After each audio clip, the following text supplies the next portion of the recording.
afternoon, wet shaving enthusiasts and newbies. Welcome back into the rabbit hole with Cal Shaves. A couple of quick updates for you guys before we start doing this video. What I'm going to start doing from now on is putting chapters so that you guys can jump back and forth to the sections of the video you want to see. Check the description below and they'll be listed there. I'm going to give, for a lot of these videos now, I'm going to try and do the product description first. Do a multi-speed shave, unless there's something that I need, that I really want to talk about in there. And then after the shave, get into what do I think of it. So, and by the way, guys, I'd like to thank you guys for your support all the way along. Of course, I appreciate your subscriptions.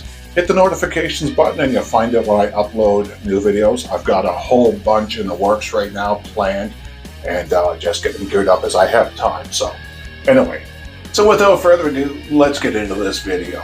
This video was inspired by a post, a comment by Harry Grossbard.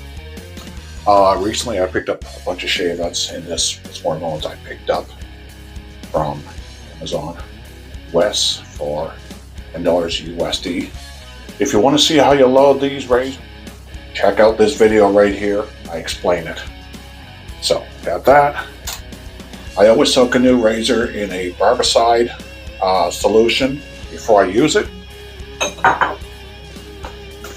Going old school. Parasso white, brand new tub I just bought. And new Samog 620. I just posted a video about how I break it. Check out the link here. 21 millimeter. And it's been soaking. So this razor here came in this package with some 7 o'clocks, Gillette 5-pack. I'm not going to use those. I do have it loaded with a Derby though, and I know guys don't like Derby. I do. I don't use them very often, but so we got our lather built up, and just like leftover Christmas dinner, there might be a few lumps in it, but it'll still be amazing. I'll post the scent notes in this, but I haven't used Parasso since I first started wet shaving. Once I discovered artisan soaps, stuff that smelled better. It's okay, but it's not really my thing. So let's get into this, and we'll talk about this after. My goal is always to make videos that are both entertaining and informative, and lately I've also been trying to cut down the length of the videos. I understand that there are times where you don't have the time or the interest to watch a real-time shave. So in the interest of that, if you want to bypass this section, go ahead to 4 minutes and 36 seconds.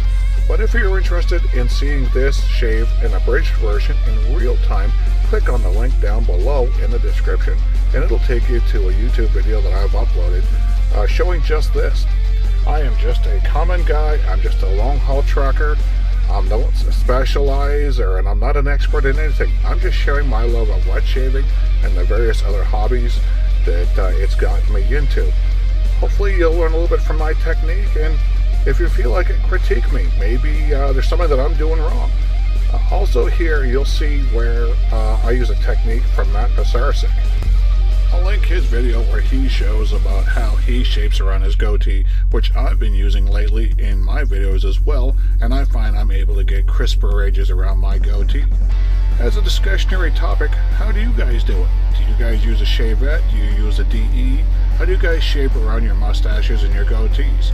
Put in the comments down below, or let's talk about this in my community. Next up is my post-shave and my opinions of this razor. Note, there's also going to be a slight amendment to my opinion in the video. So guys, that's actually not bad.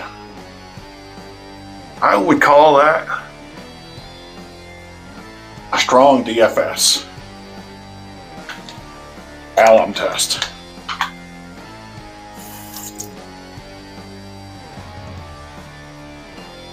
Of course you saw I had weepers here on my upper lip.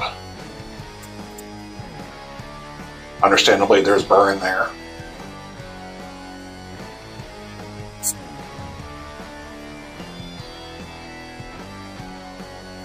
Bit of irritation up here.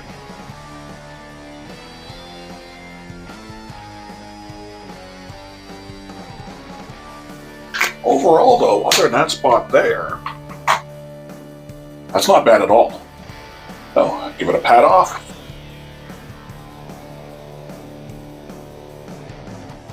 And going with fine Italian citrus. Alcohol based. I bought this at a barber shop in St. John, New Brunswick when we went on a weekend overnight or a couple years ago.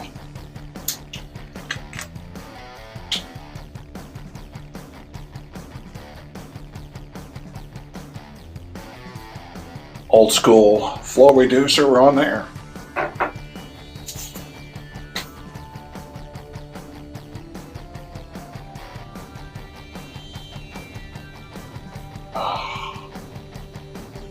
Very nice.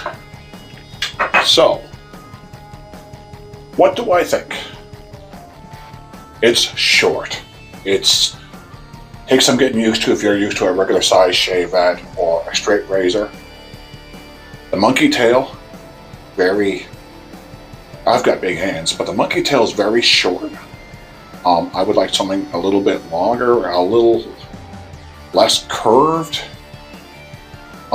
Pivot point is right there, so it gets in the way a little bit, but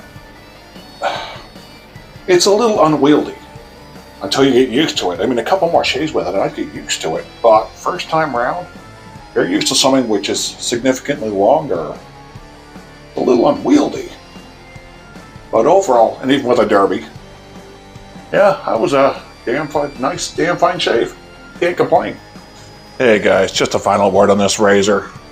I've looked at it and I've looked at it.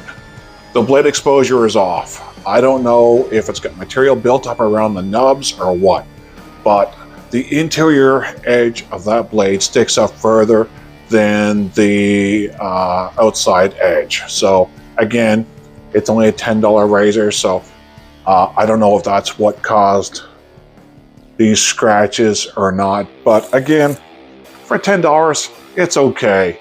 But just be aware that the blade alignment is way off on this razor, so at your own risk. And of course, we're also white. Not a huge fan of that type of stuff. We went to the pharmacy today and I wanted to use it for another upcoming video. Of course, we got fine Italian Arsimog 620.